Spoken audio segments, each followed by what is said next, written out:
Hello, everybody. This is Bart Sharp, and you are on Becoming Quantum Conscious on the United Public Radio Network and UFO Paranormal Radio Network at 107.7 and 103.5 FM, broadcasting out of the beautiful city of New Orleans, Louisiana.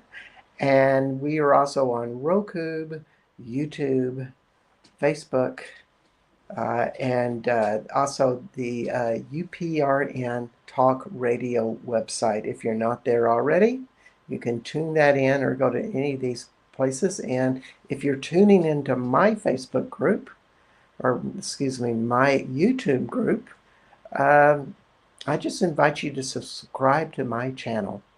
A friend of mine said, "Why aren't you asking people to subscribe?" Well, here I am, I'm asking.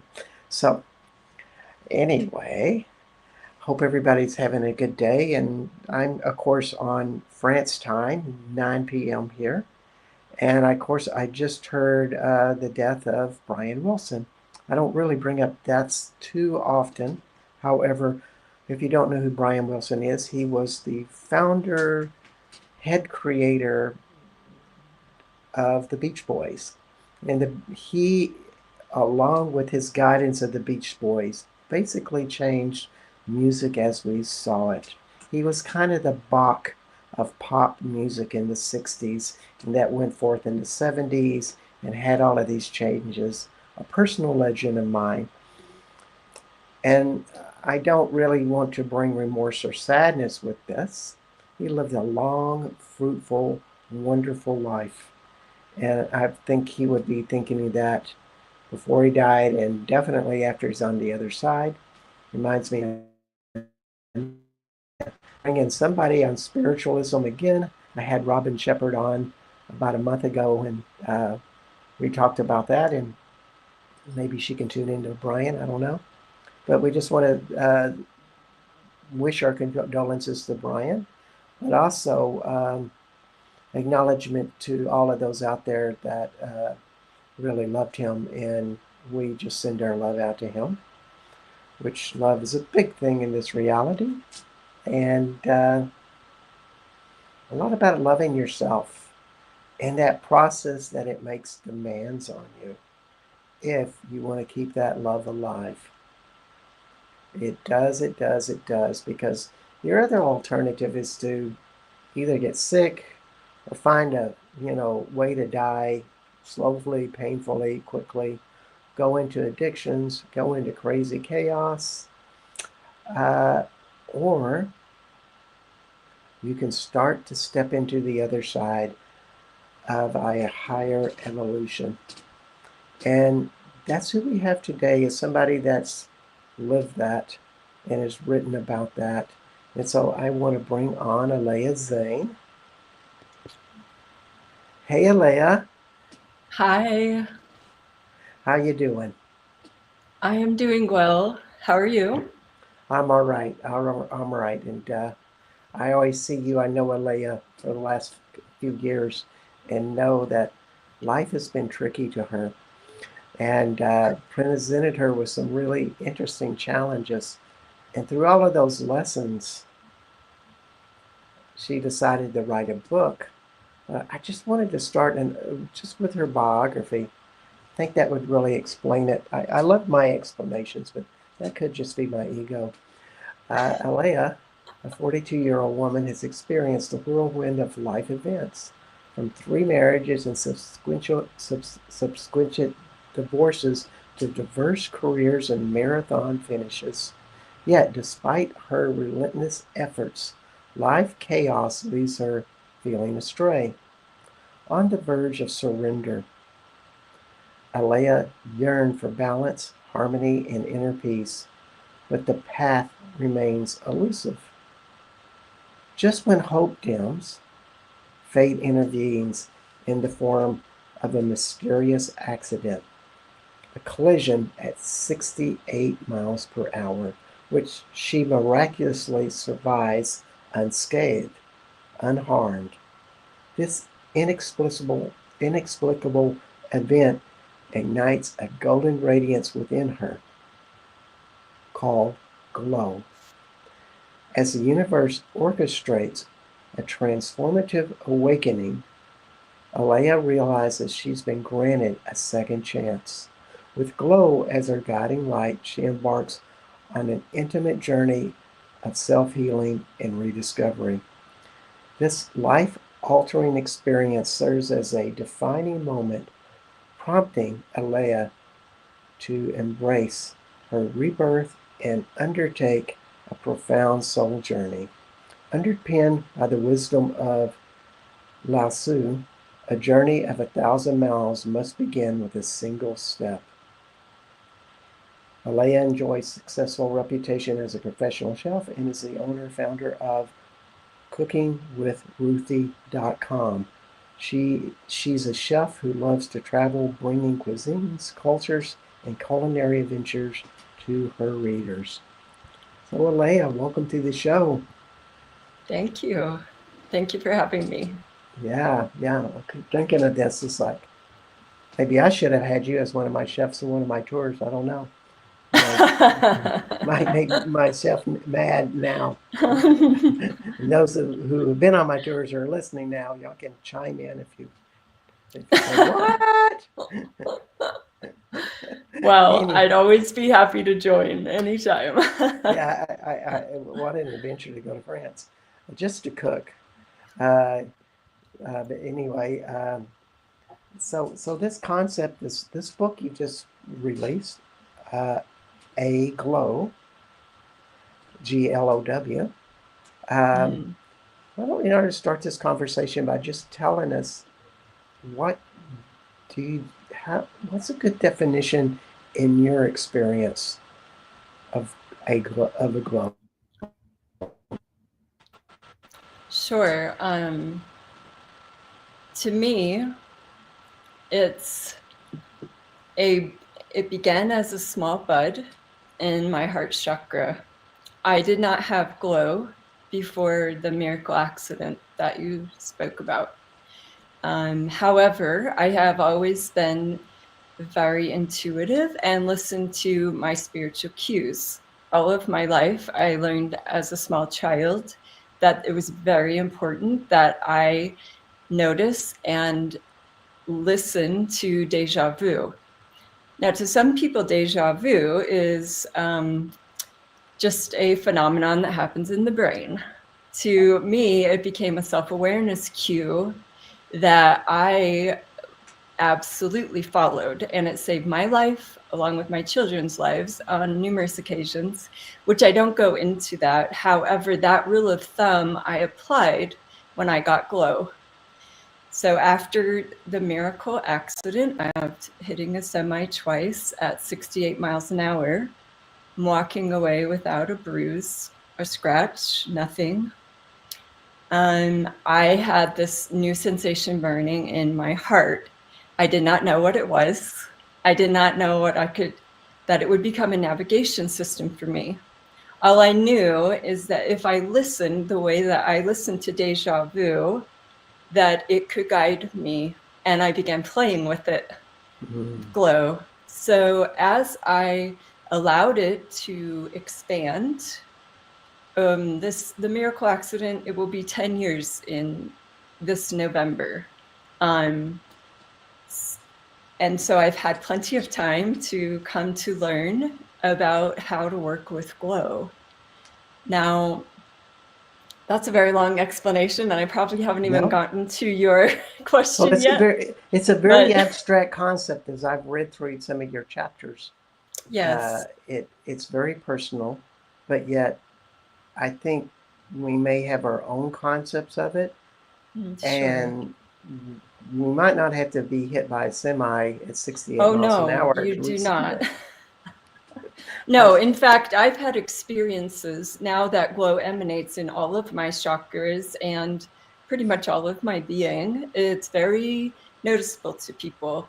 Say, one time I was sitting at a restaurant having a conversation with a complete stranger, and if glow is ready to light up in someone, it will. And he just kept looking at me and saying, "You're spiritual." And I was like, "Yes, I am." And he said, "I don't know what you're doing to me right now, but I am on fire inside of me, inside of my chest." And I was like, okay, well, I call that glow. Welcome to the world of glow. Now let me teach you what to do with it. So what did you do? What did you And tell him? I said it can become a navigation system. Like learn how to tune in, and a yes is a full burning, and a no is a momentary dimming. But glow Mm, is always with me, and with people who have it turn on. And I think, everyone's journey with glow is individual, but the most important thing to understand is when you become vertically aligned with your higher self, or whatever you want to say, the highest aspect of our beings, whatever language you prefer, um, it can ignite in a chakra.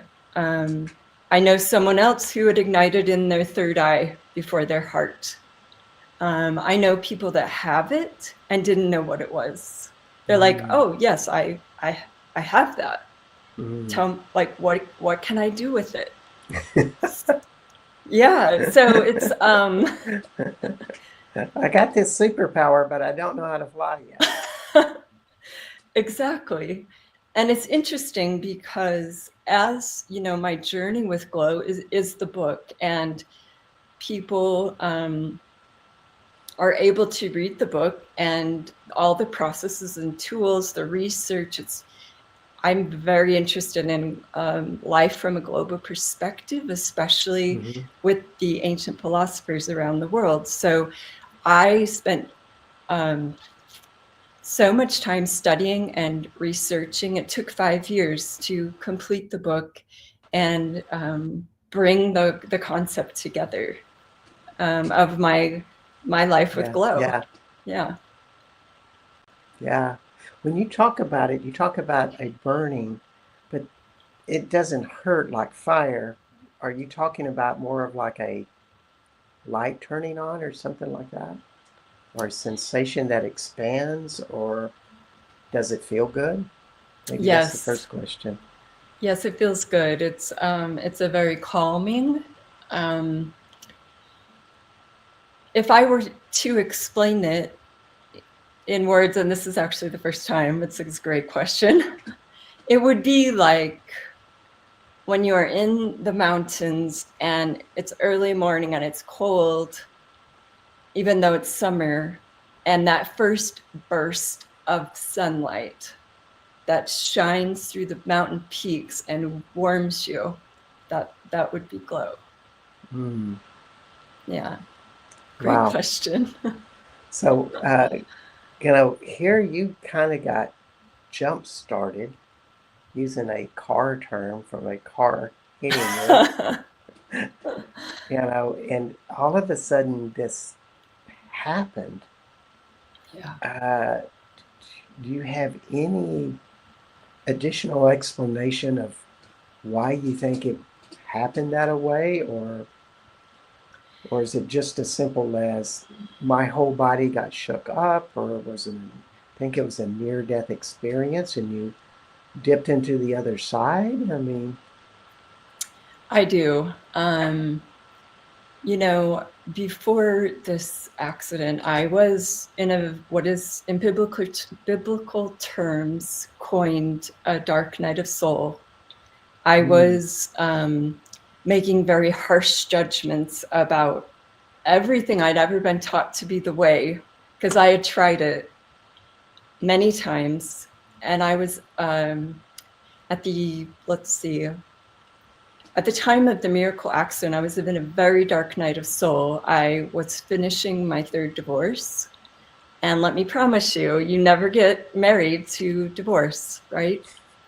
Um, but for me, I was trying to combine the things I was raised and taught to be the way to achieve this perfect life, right? Through societal, familial, religious, and I dive into that, like the roots of love, especially through an ancient Greek philosopher point of view. So my journey with love, while it is one of my greatest trials, it is also one of my greatest gifts. It sounds like you study a lot to find your Yeah. answers, and it Mm. has to kind of make that logical connection before you deem it true. Yes, and I follow glow. And then you fell into glow, which Yeah, is not so during not this, exactly that. no, during this very dark night of soul, I did not know what was going on. All I knew is that I was trying everything I could and I was failing. I was literally felt like a boat adrift on a waveless ocean with no breeze. I So was like, what do I do? And so so you were in kind of a state of maybe depression or extreme mm-hmm, lost, mm-hmm. and somehow you still had a like a tether line to your faith, even though it felt like you could lose at any moment on that boat. Exactly. And the universe touched its finger and was like, hey, you matter. And we're going to Hmm. give you this miracle. I, you know, I don't I don't know why it happened other than it completely changed my life trajectory. It was, in all that I have researched about near-death experiences, all of the changes that happen after 100% happened to me. Hmm. Um, I did not die per se. I remember the entire experience. However, there was a point, and I don't write about this in the book, though, where I was lifted up out of my body and I was witnessing it from a higher perspective. And when I came back in, I believe that was the birth of glow. Wow. Yeah. So maybe you had a near-death experience, but you didn't. Without But there wasn't any. without But there completely wasn't any. dying. Yeah, but there wasn't any bruises or cuts or anything like that. Yeah. It's a slightly different form, but I do believe that it falls in the general area of that for sure. Yeah, isn't that amazing? Truly. But I mean, the most beautiful thing is that glow is available to everyone. You don't have to go through what I went through. Yeah, but I think it's kind of hard. I mean, for me, finding heart energy was a very different experience. It was through meditation and practice, and it just Yes. seemed kind of this thing that happened. However, I'm not a, my faith is not tied to a religion or Yeah, nor a is mine now. belief that, you know, God, through my practice of a religion, will bestow me with something. Hmm. That's never been in my beliefs. I'm horribly independent, thinking if I'm going to get to enlightenment, I got to get busy and get to work and concentrate with all of that stuff. And yet, you're very focused on being a highly evolved spiritual person before glow, and then No, wham. no, No, not before glow. I I mean had, religious. Is that a better word? uh, I tipped into some aspects, but the parts that did not ring true to me. And I still hold this theory today. I don't take on dogma. I am also fiercely independent, but I do celebrate the good. I celebrate the good that comes through all the streams of religion around the world globally. And I especially look more towards the ancient roots. I feel like there, the truths have not been diluted. The ancient Greeks. Ancient roots, the roots of the Roots. Okay. civilization, the roots of the, religion The, is o- not the, just, the oldest teachings.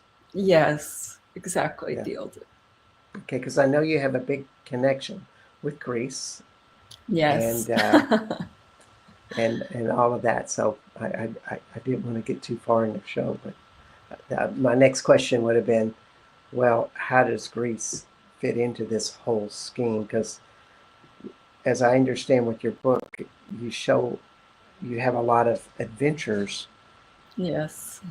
out there in the world that are almost like new levels of learning how to glow more profoundly. Is that kind of a good Yes, description? and I feel like living life with glow, with this intuitive oneness, has made all of life awe-inspiring. I mean, Mm. I love to wake up every day and be like, what is going to orchestrate in my world? It's a Mm. grand adventure. So are you As, saying that your heart or your glow supports you and opens you to being more happy just kind of naturally? not only that, but sometimes at the end of the day, I I am in awe. I'm just like, I could never have orchestrated that on my own. I mean, my Mm-hmm. what I call my spiritual team Mm-hmm. is more able to um, touch the world around me and help curate experiences that I wouldn't have had otherwise. Like, okay, one of my favorite stories, which is actually not in the book, because I have to end it somewhere, right? Like, this is already almost a 400-page book full of adventure and research and life with glow, living, life with glow. But this is an example. The end of summer of 2021, I was in Greece and getting ready to fly back home. I'd been there already 2 months, and I just kept getting pinged and inspired, like extend your trip by 3 days. And like, okay, like at this point I know to follow, these things. And so I changed my trip, right? And so 3 days later, I sit down. I mean, nothing extraordinary happened during those 3 days. So I'm just like, I don't know. We'll see what, happens. And I sit down next to this so adorable woman. Like, it was the big jet. So there were the 2 seats and then the 5 in the middle. So we're on the Yes. side, the 2 seats. She's on the aisle. I'm by the window, which is never my choice. And we all of a sudden just start having these fun conversations about travel. And she is hilarious. This woman is like cracking me up. Like the stewardesses are walking by saying, "We want to sit on your aisle. Like, what are you guys?" So we're talking, just talking. And I get up to go to the bathroom and she follows me. She's like, "My chiropractor will be happy if I walk, So we're standing back there still talking. And as she says, "Yeah, so I was on this date before she went to Greece." And I was like, "Oh, you're single?" And I'm like, "Yeah, I'm single too." And she's like, "Girl, I got some stories to tell you." Like, she's from the Bronx, right? Yep. Yep. This just spunky little sweetest lady. And so we sit down. And during our conversation, I'm like, "Well, I'm a chef, but I'm also writing a memoir and a mindful living guide." And she's like, "Well, I'm an actor, but I also do real estate." And so we sit down and she's like, "Tell me about your book." And I was like, "Okay." So I start telling her. And, I had been able to discover this beautiful process that I call going white. And it's with the sea. It's about releasing old emotions and a healing tool, right? Mm-hmm. And so I was telling her how this had come to me during my trip, and that is in the book. But she said, "I usually love traveling because everything just clicks and it's amazing and I have all these beautiful experiences." She goes, "And then I came to Greece." And I was like, "Oh, I know, it's going to bring up your stuff." And she's like, I was on an island, got a moped. It wasn't working. It's cutting out this and that. It cut out, threw me into the road under, like right in front of a car. So she had all this road burn. And she's like, I get myself together. I take the stupid moped back. I go to my Airbnb and they help patch me up. She's like, I'm just sitting there going, what gives? Like, why is this all happening to me? And she goes, I flipped open my phone and I saw the latest sermon from one of her favorite pastors, and it was releasing deep grief. And she had lost her husband to a sudden heart attack. And she's like, I just started giving it to God. I was like, I have done everything. I have gone to all the counseling. I've taken my daughter. We've, reshifted our lives completely. Like, what more is there for me to do to heal this deep grief? And she turned and looked at me and she said, everything you just told me answered that prayer. And I was like, are you serious? Like, I'm crying, she's crying, and now we're friends. Like, Mm-hmm. and that's living life with glow. That is the awe and the things that come that I could never orchestrate. So, in some ways, her glow got ignited through your presence with her. Maybe so. And, if this heartfelt desire to really know how to release this old grief was helpful because of the process I learned in the sea just a few weeks before that. I mean, to me, these little synchronicities or destiny path crossings are the beautiful moments in life. Yeah, And yeah.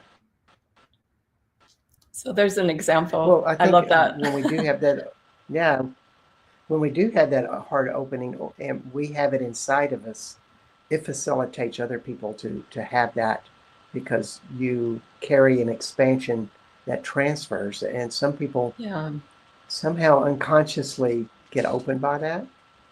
Yeah. We all have our walls and we don't want to think certain ways or open certain emotional aspects about ourselves because it hurts. But when somebody Yeah. has opened, maybe they've had a similar path to ours, and they hold space for us, it's different. This is true. It's empathy, right? It is, but it's also your expansion opens theirs. Vibration communicates that. That's yeah, agreed. Hmm. Yeah, yeah. So we're right at midpoint of this show, and I just want to tell everybody that you are listening to Aelea Zhane. That's Zhane. Her her address is, if I can tell everybody, Aelea. Let me spell that name. It's a tricky name. When I first met her, I was having all kinds of problems with it. It's a palindrome. Uh, Yeah. Aelea, and then Zhane, Zhane. And you can find her at Aelea T, Zhane at gmail.com. And so she's just written a book called The Glow. My name is Bart Sharp, and you are on Becoming Quantum Conscious at United Public Radio Network and UFO Paranormal Radio Network at 107.7 and 105.3. No, that's 103.5, excuse me. FM out of New Orleans, Louisiana. So,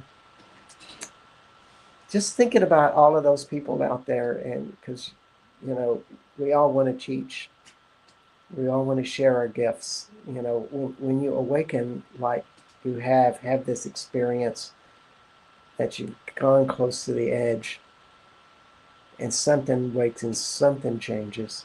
My guess is, as I've heard this from others, you have an intense desire to share it in Yeah. some way. Yeah.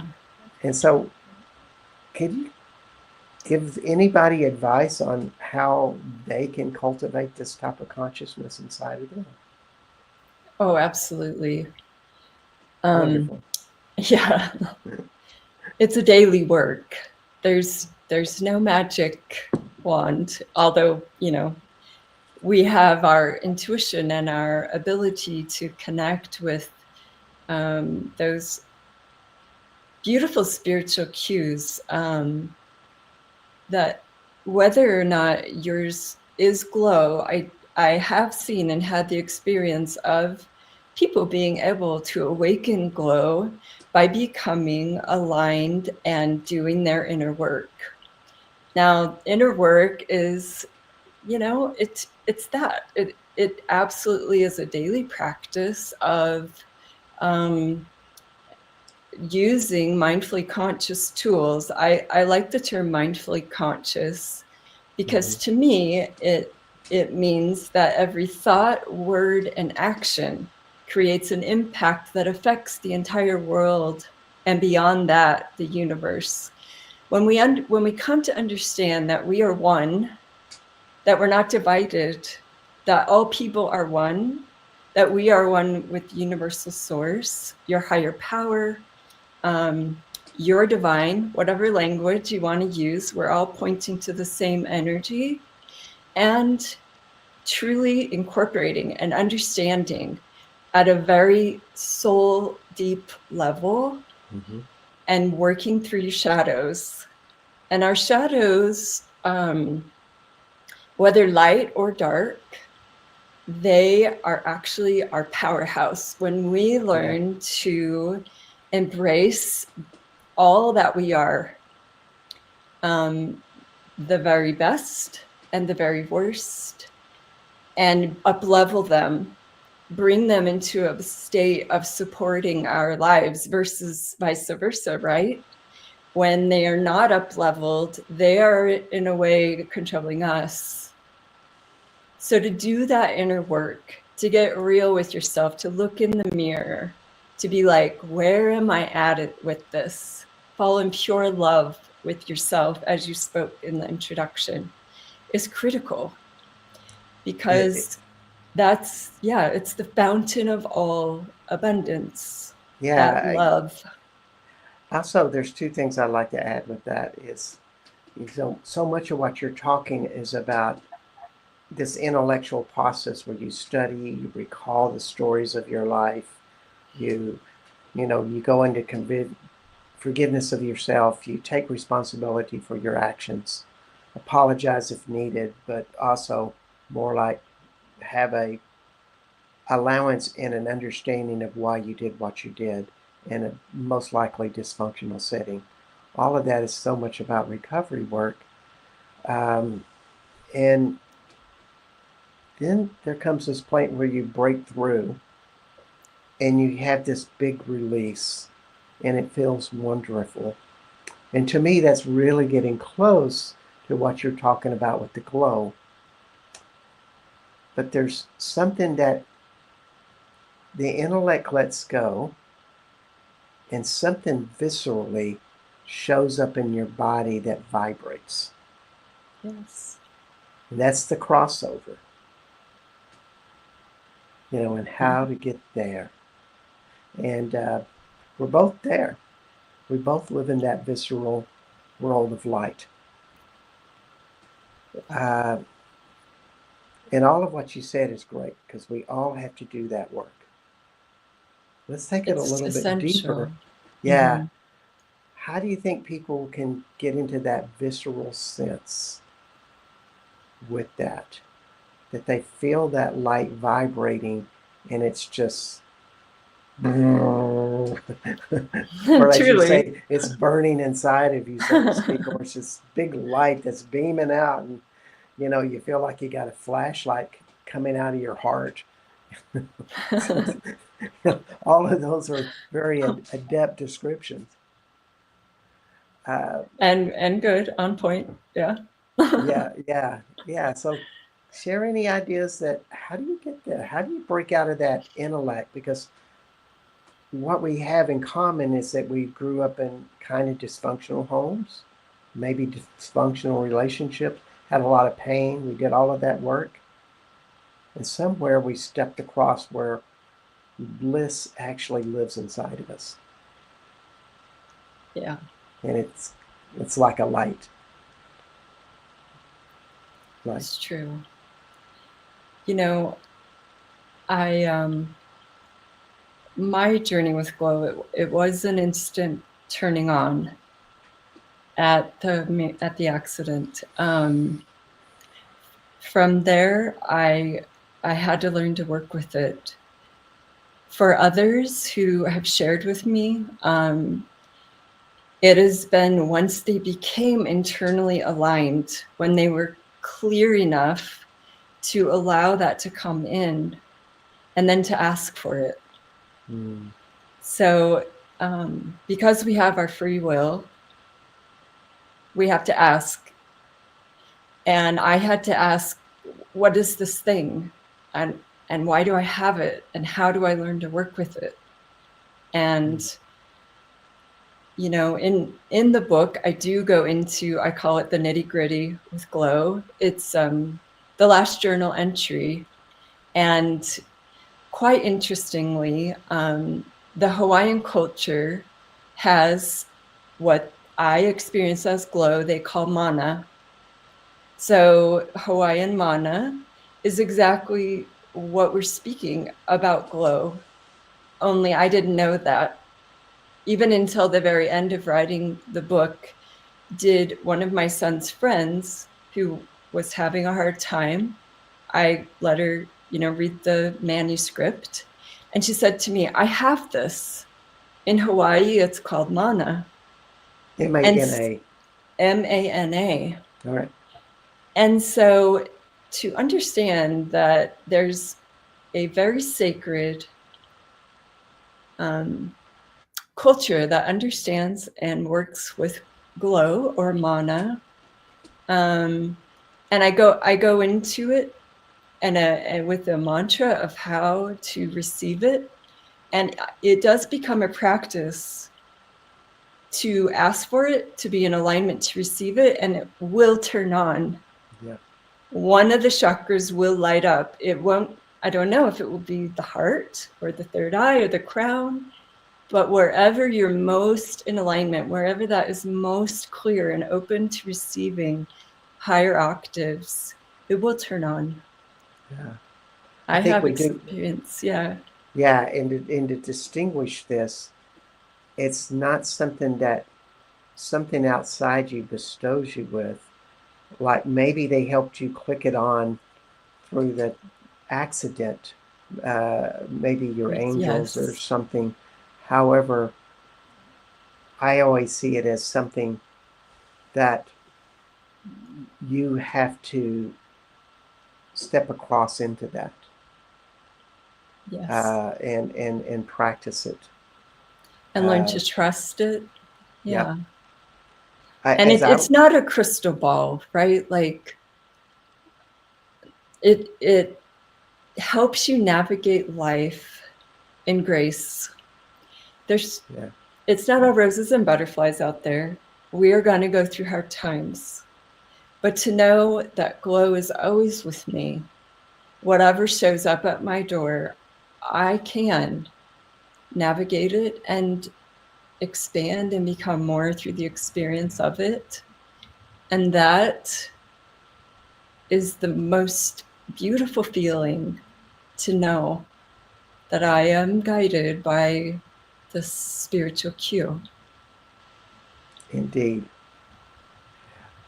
Yeah, I just there's so many ways to do it, but through your practice, your glow has gotten stronger and stronger. I presume. Oh, yes, absolutely. I would describe it as it began as a little bud, and flowered in the heart chakra. And then as each chakra became able to, you know, align as I did my inner work, it would ignite in those. Now, all of my chakras, I'm all glowy, like, Yeah, and I love it. I would not live life any other way. yeah. It's hard for me to remember the steps that I got there, but two of them really stand out because uh, I didn't have to go through a truck accident to get there.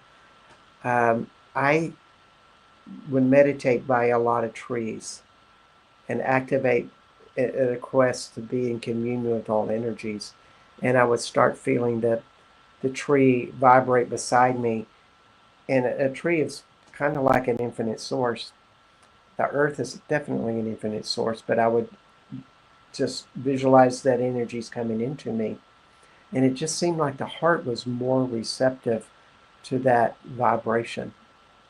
And so I could feel my whole body vibrate higher, but it always gravitated to the heart because it has a cellular structure that is, so much more powerful than just about any place in the body. And I would practice it. And one of the things I did was, this is when I was still a school teacher, I had an assistant that was really sweet woman, but she really had no confidence in herself. Did a good job, tried her best, but that feeling that, she was worthless was kind of rebelling in the classroom, and it affected me by about 10 o'clock, 10:30, I was just tired and wanted to take a nap. And she was just, she believed she had so less that she just drained me. And they always say, oh, that's an energy vampire. Well, watch out for them. Well, I see them as more like, well, they don't have confidence in themselves and they're looking for energy from other people because they don't believe in themselves. So I started filling her up with energy from my heart. And day one, I wasn't tired. And in 2 weeks, she felt very comfortable around me, and I no longer had to do that exercise. Love it. And it's just like you with the guy in the bus, you just send it out to him, and he's like, holy Jesus, it's like, what's that? You know, it's so profound with people. It's just the vibration we can practice. Now, you Yeah. talked about an accident that happened 16 months ago. Not the one 10 years ago, but the one 16 months ago. How did that affect your glow? We got about 10 minutes or so, 12 minutes for the show. So can we go about Yeah. 7 minutes on that part? Because I know it's Sure. very important.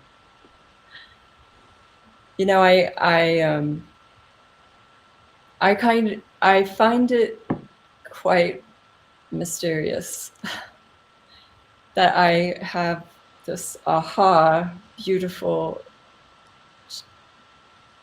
miracle experience where not one thing was hurt. And 16 months ago, I was sitting at a stoplight on my way home from yoga, and I was hit rear-ended twice by the same person because they were not watching. I had to at least have been 50 miles an hour. Wow. And I was thrown into the depths of an unfathomable concussion, to the point, I mean, my next book will be about this because I want to help people that go through it. So what I happened was, to your back? I could hardly speak. I could not read. I was left with migraines I never had before. I remember you lose every filter instantly, and I was very good at living the glow life. I remember I was just in fetal position in my bathroom because light, sound, touch, everything is just instantly raw, like you never had a filter. And for the period of 6 weeks, I was at a terrible, terrible concussion recovery. So they called themselves without a neurologist. And this is a bit of a soapbox because I it is so important. It's so critical, those first weeks. But I was left suffering immensely. For about 3 weeks, I didn't know who I was. I knew my name, but I had no connection. Yeah. And I remember a glow never left me. I would just sit with glow, and I loved the Black Madonnas. And I would go to all the Black Madonnas that I knelt before, and I would receive their blessing. So you would visualize their presence in front of you. Yeah, and the time that I spent with them, which will be part of the next book. But the being thrown into the depths that I could not have fathomed existed, and fighting my way back literally from hell for the past 16 months. Yeah, Dark Night of the Soul doesn't exactly describe that one. No, it's very, very, very intense. Did you feel like the light of the glow was almost like the light at the end of the tunnel, so to speak, that was going to help you move to the other side? I called it a concussion cave. Glow held me steady during this most intense experience. I would say it was absolutely essential to get a very, very good medical team. Absolutely essential to utilize all of my esoteric tools, work with my people that I take an East and West, concept to bring me back to a whole functioning person. I still suffer with the migraines. I hope that will not always be the case. However, as I was just a few months ago, there's a hermetic principle, which are the laws that existed before universal laws. And one of them is the law of polarity. There's an opposite in everything. But this version that I read through the lens of the Jewish Kabbalah, which is the sect of the Jewish religion that studies the most ancient rites, and Hermeticism, which is Hermeticism. So their interpretation was there is opposite in all things, and actually in them they are the same.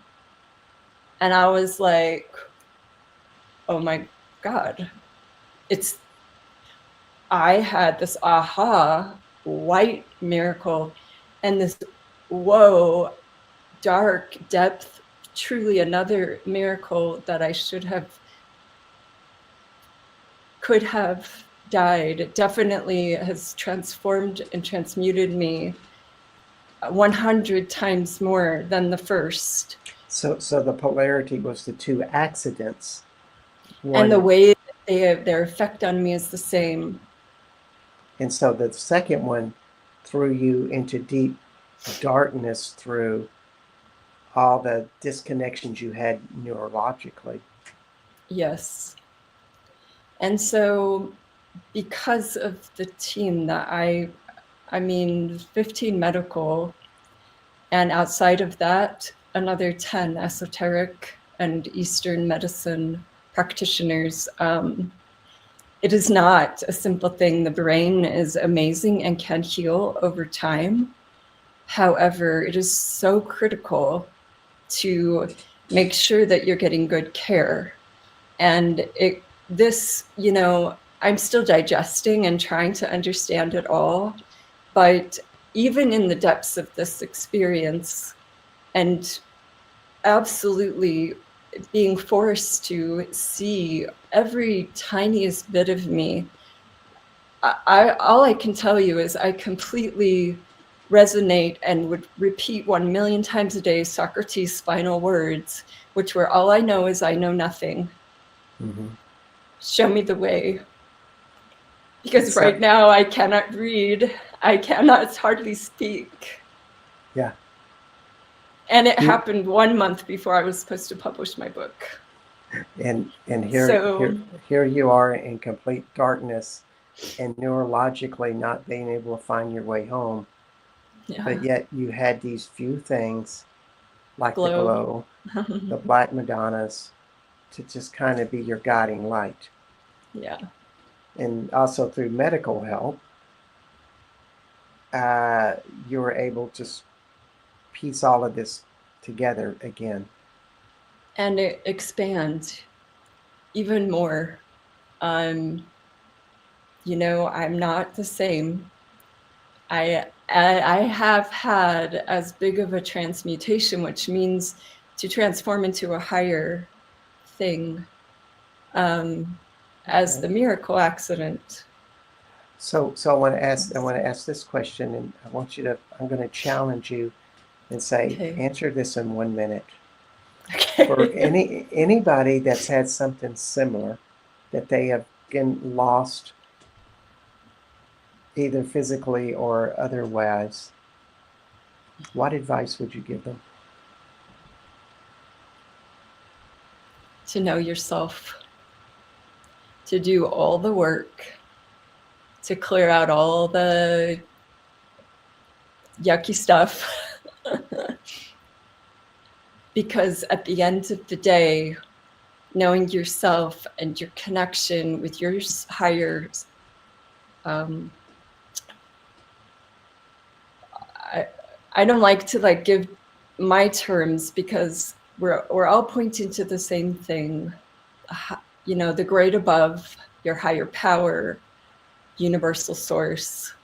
That is what is so important within and with the great above, and is the perfect hermetic axiom: as above, so below, as within, so without, as the universe, so the soul. If we are as expansive as the universe, and we are the same, and we are connected, and we are one, we're always guided. The dots connect, the right doctor shows up, the right connection is made to help us heal and become more through our most difficult life experiences. Mm. Was that 1 minute? Yep, a bit over. That's okay. It's a good answer.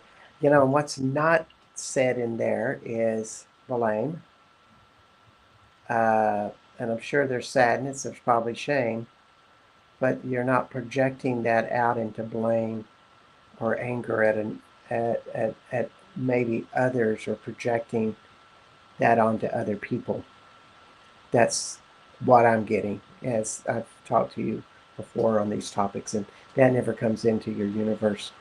Uh, and I think that's just as important, that True. you're totally containing it in your own journey and in your own responsibility. We're coming to the end of the show, and would you like to share about any projects you're putting out there or getting out to the world? Sure. The book just completely fully launched. The website is www.aglowlife.com. All the versions are out there, even audio, thanks to being chosen for a beta test for AI voice. 4 hours is all it Woo! took. Wow. And she's my girl. Like, I'm helping her fix the pronunciation right now, but all the ebook, the hardback, the softback, everything's available all on social media. It's up and going. Um, so I would encourage you, whether your term is glow or you want to learn more about glow, just jump in and join the journey. Or maybe you have glow and you Mm. want to learn more about it. It's a beautiful, beautiful way to navigate life. Indeed, it is. Thank you, Aelea Zhane. Oh, And thank you. the website is www.aglowlife.com, correct? Correct. Uh, yeah, thank you for being on the show. Oh, My name, thanks. yeah, yeah. This is Bart Sharp, and this is Becoming Quantum Conscious at United Public Radio Network and UFO Paranormal Radio Network at 107.7 and 105.3. And next week we're having Colette Corcoran, who will be on the topic of sacred sexuality and the divine splendor of growth. Uh, so, I usually end the show. Can you give like a 30-second soundbite of just general advice for people? Find your glow. Start this journey because it truly, for me, has been the most important and thrilling and beautiful addition to my life. Indeed. Thank you so much, Aelea, and we'll see everybody next week.